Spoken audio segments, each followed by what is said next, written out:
If you ever walked into a running store in the past 5 years, you probably noticed them. Those sleek, minimal sneakers with futuristic-looking soles that look like tiny hollow pods stitched together. At first glance, they don't look like Nike, they don't look like Adidas, they don't look like anything you've seen before. That's because they aren't. They're On running shoes, or simply On as the brand calls itself.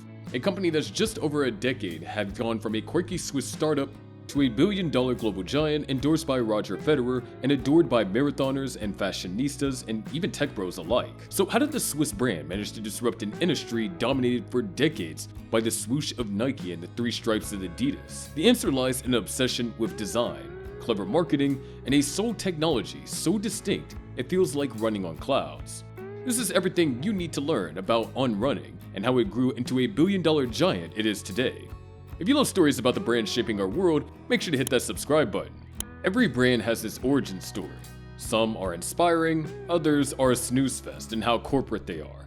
But for On though, the story begins not in a boardroom, but on the trails of the Swiss Alps. In 2010, former professional triathlete Olivier Bernhard was frustrated. His running shoes just didn't feel right. They were either too cushioned, making him feel slow, or too hard, punishing his joints. He wanted both, soft landings with strong takeoffs. This is why, teaming up with his friends David Alman and Casper Capetti, Bernhard began tinkering with prototypes for the ideal running shoe. Actually, legend has it that he literally cut up pieces of garden hose and glued them into the soles of his shoes to create a new kind of cushioning system. It looked extremely strange, practically absurd, but it worked. By 2010, the trio had officially founded On in Zurich, and the brand had already won the ISPO Brand New Award, the sports energy equivalent of an Oscar for innovation. Within just a few years, On was being stocked in running specialty shops across Europe.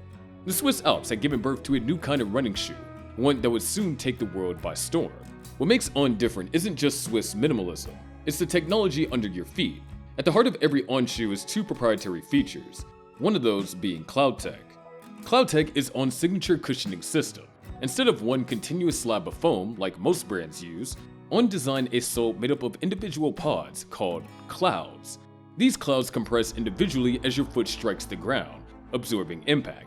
Then they lock together to form a firm base for takeoff. The result? A ride that feels cushioned when you land, but responsive when you push off. Runners describe it as like running on clouds, hence the name. Then there are speed boards. Beneath those clouds lies a hidden engine, the speed board. This is a thermoplastic plate that flexes on impact and then propels you forward. Unlike Nike's carbon fiber plates, which focus purely on speed, On designed the speedboard for energy return across a range of running styles. The combination of CloudTec and speedboard give On shoes their unique duality, soft yet fast, cushioned yet explosive. This technical storytelling has become a part of On's brand. When you buy a pair, you're not just buying shoes, you're buying into a Swiss-engineered innovation that promises to transform your run. If CloudTec makes you feel different, On's design makes you look different. On didn't want to compete with Nike's loud swoosh or Adidas' iconic stripes. Instead, they leaned into their Swiss heritage, minimalism, precision, and elegance. The shoes are instantly recognizable thanks to their pod-like soles and subtle branding. The On logo is just a simple O and N, is understated and almost disappearing into the shoe's fabric. This was intentional, of course. On wanted to be an actual lifestyle brand as much as a performance brand, and their shoes were not limited to running marathons. No, these shoes were for walking to meetings in Silicon Valley, brunch in New York, streetwear photo shoots in Tokyo, basically the height of urban trends. And by styling these high-performance running tech with minimalist fashion sensibilities, one was able to get into a cultural sweet spot. Shoes that work on the track, but also on the runway, very much in line with fashion trends of the 2020s. It makes sense that by 2015, On was starting to attract some serious attention. Specialty running stores were praising the shoes, and athletes were winning races in them. In a way, this was it for a shoe brand success. But their real height came around 2018 or 2019, when the shoes started showing up outside of running circles. Tech entrepreneurs in San Francisco wore them to work. Fashion-forward Europeans paired them with tailored suits. The shoes had crossed the chasm. They weren't just for runners anymore. They were a cultural statement. From 2019 to 2021, On's revenue nearly doubled, fueled by global expansion and the rise of athleisure. By the time of their IPO in September 2021, On had achieved over $700 million in annual sales. In just over a decade, a scrappy Swiss startup had turned into one of the fastest growing sportswear brands in the world. Of course, no Swiss success story is complete without mentioning Switzerland's most famous athlete, Roger Federer. In 2019, Federer endorsed On and also invested in the company. This wasn't a typical athlete-brand relationship where a star slaps their name on a sneaker. Federer became an actual stakeholder and helped create the brand's product line. His biggest contribution was the Roger, a line of tennis-inspired lifestyle shoes that sort of combines On's CloudTec technology with Federer's personal style. It wasn't just meant for the tennis court, it was meant for the streets, especially for fans who wanted a piece of Federer's elegance in their daily wardrobe. The launch caused a lot of buzz in the fan base and even beyond, making it sell out quickly and positioning On as a legitimate player in the crowded lifestyle sneaker market. Federer's association gave On instant credibility. He was one of the greatest athletes of all time, known for his grace and precision, associating himself with a brand that embodied those exact values. For millions of Federer fans worldwide, buying On was a symbol of the fact that they were buying into a piece of Federer's legacy. As you can probably tell by now, it was marketing gold. Now take a look at the financial side of things. You'll be impressed by how On Running made a huge entrance into the global financial arena by going public on the New York Stock Exchange in September 2021. This milestone was proof of how On rose more impressively, going from a niche Swiss startup to a global contender in the athletic footwear industry. The IPO provided the company with capital to pour into its expansion, on top of improving its visibility and credibility in the competitive market. And by the time 2023 rolled around, the company was reporting net sales of an eyebrow-raising $1.8 billion, marking a 55% increase from the previous year and solidifying its position as a billion-dollar brand.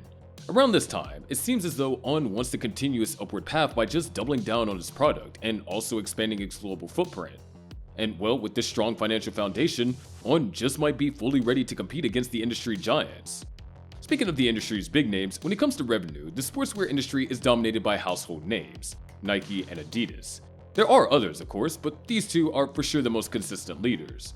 But then, 2023 saw On achieve a shocking 55% year-over-year growth. This, for a brand that just started over a decade ago as a small Swiss startup, is genuinely impressive. You can go ahead and compare that to Nike, which reported $46.309 billion in revenue in 2025.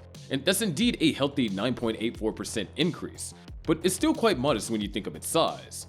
On the other hand, you got Adidas that had to deal with a 5% decline, falling to $23.23 billion, showing that even legacy brands are not exactly immune to market fluctuations and social media movements. So you see, what makes On remarkable is its trajectory. Sure, it's been dwarfed by Nike or Adidas in sheer revenue, but really? On's explosive growth rate, alongside its focus on premium innovation, are the how behind its ability to punch well above its weight. You'll see that this area is where On gets even more interesting though. Where brands like Nike work with blockbuster ads and superstar endorsements, On has taken a very different and also successful route to marketing. The first thing to know is that On invested pretty heavily in grassroots marketing. According to sources, they built relationships with local running clubs, small specialty retailers, niche fitness communities, and by doing so, On created a community that spreads the word totally organically word of mouth. Also, instead of forcing customers to choose between fashion and function, their brand messaging seems to be that On shoes are for life, not just sports or exercise. You can guess that this holistic approach really connected with consumers who look for versatility in their activewear, and hence started making On a part of their daily life. It's also pretty noteworthy that On went on for Swissness as a brand identity, clean design, and overall minimalism. You could think of it as like a Swiss watch. See, their shoes are marketed as premium, functional, and timeless. This narrative not only emphasized the brand's heritage, but also positioned On as a symbol of meticulous craftsmanship and casual luxury in the sportswear industry. And on the design note, you'll see that Nike takes over billboards. On focuses on Instagram aesthetics, e-commerce, word of mouth, and the works. Moreover, their minimal ads are cohesive with the design of the shoes themselves. And it's subtle, yes, but also really impossible to ignore. What's more, by leveraging digital platforms, On effectively engaged with a tech-savvy audience, creating a strong online presence that complemented its physical products. And of course, having Federer as both an investor and an ambassador was a huge flex. This technique is called image transfer in marketing. Basically, Federer brought his image of a successful athlete, approachable while still exuding class and luxury to On. It's a win-win, and his fans came along in the package in a way. On Running started with a simple idea: shoes that make running feel like flying.